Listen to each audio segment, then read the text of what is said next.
How to apply for a Santander Bank Credit Card online. So hello guys, welcome back to my YouTube channel. In this quick tutorial, I'll be discussing about how you can easily apply for a Santander Bank Credit Card online. So let's get started.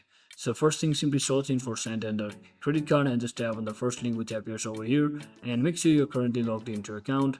And once you successfully log into your account, just head over to your hamburger icon at the top left corner where you'll see the menu option that is your credit card. You can just tap on this credit card section, and from over here you can just browse the card option, choose the one that fits your needs like cashback, balance transfer or travel rewards, and simply click on apply now and just fill in your personal details such as your name, date of birth, address and contact info.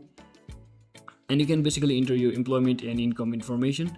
So if you go through the step-by-step process, you also have to provide your state as well as your zip card from over here. And once you do all of that, just follow the on-screen instruction and review the terms and condition, then hit the submit application.